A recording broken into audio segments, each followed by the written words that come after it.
Published, 17:31 Eastern Standard Time, the 23rd of December 2017. Updated, 20:01 Eastern Standard Time, the 23rd of December 2017. I love watching Pep Guardiola's Manchester City play football. There are no caveats to that. The beauty of their performances this season has been breathtaking. Their run of 17 straight wins has set new standards in the Premier League, both for points at this stage of the season and for aesthetics. I was at the Etihad to see them play Bournemouth on Saturday, and it was a privilege. Those who are proclaiming that City are already the greatest team in Premier League history need either to get a grip or reclaim their memory. City have blazed a comet trail, but the season is only 19 games old. City have a commanding lead, sure, but this Guardiola creation has not won anything yet. When they do, we can think about handing out the bouquets.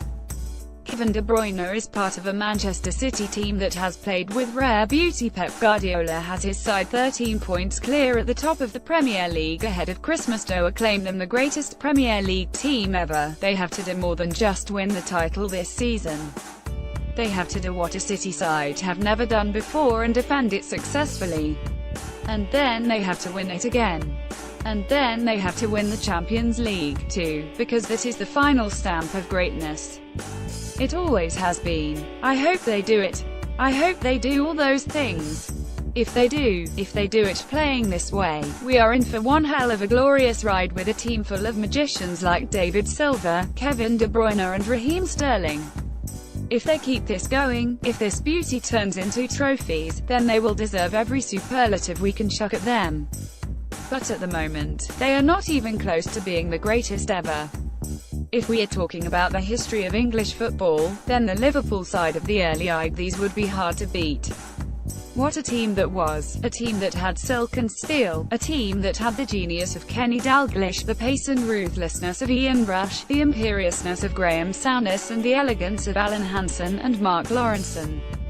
That Liverpool side was a winning machine that lifted the league title 3 times in succession between 1981 and 1984 and, with tweaks in personnel, won the European Cup 4 times between 1977 and 1984. That's greatness. That's the benchmark.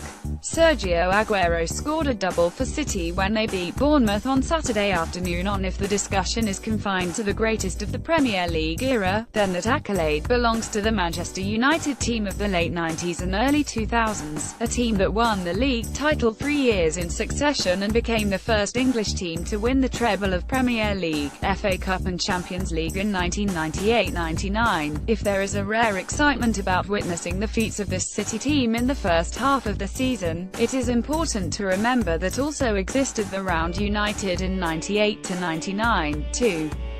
City are out on their own this season, but United's greatness in that era was framed by their rivalry with a brilliant Arsenal team. That did not take away from their achievements. It added to them. United were not unbeatable in the way that City have been, but they found a way to win the biggest games in a manner that was testimony not just to their ability but to their character.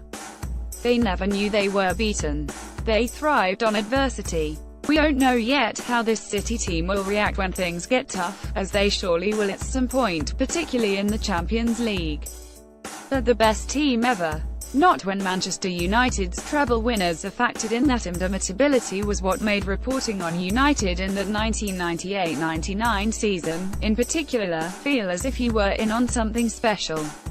It was the way, when it mattered most, that they refused to lose. It happened time and again as they forged on towards an achievement that remains unique in the English game. It happened in the FA Cup semi-final replay when United played the last half an hour at normal time against Arsenal with 10 men after Roy Keane was sent off. Then Peter Schmeichel saved a penalty from Dennis Bergkamp that would have won the game for Arsene Wenger's side. Some people said that was luck. It wasn't luck. It was nerve. Ryan Giggs won that semi-final for United in extra time with that famous solo goal when he slalomed past most of the Arsenal defence. It was not unusual for United to confound the odds like that. They came from behind to beat Spurs in the last league game of the season, a match they had to win to clinch the title. City need to become serial winners like Kenny Dalglish's Liverpool were in the 1980s and in the biggest game of all, the Champions League final of 1999 at the Nou Camp, when the weight of history bore down on them and they were outplayed by Bayern Munich, they still did not wilt. Somehow, with their best two players suspended, they conjured that miraculous comeback, those 2 goals in 2 minutes from 2 substitutes, to lift the trophy that had eluded them for so long. Part of the thrill of watching this City team is that those kinds of tests still lie ahead.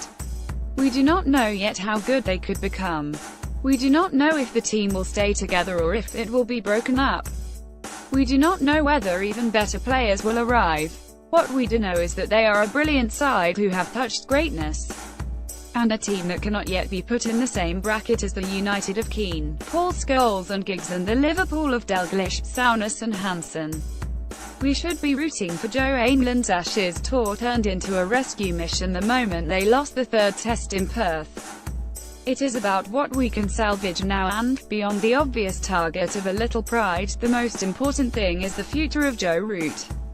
Root's habitually optimistic demeanor has taken on a haunted look in the past fortnight as the team's problems have mounted up and his own form has suffered. Former Australian captain Ricky Ponting attempted to humiliate him on Saturday when he called him soft and said that he had behaved like a little boy, and did not have the stature of a leader. Let's be clear about one thing, Root is still our most talented player. He is the best thing about the future of the English game. He is someone we can be proud of.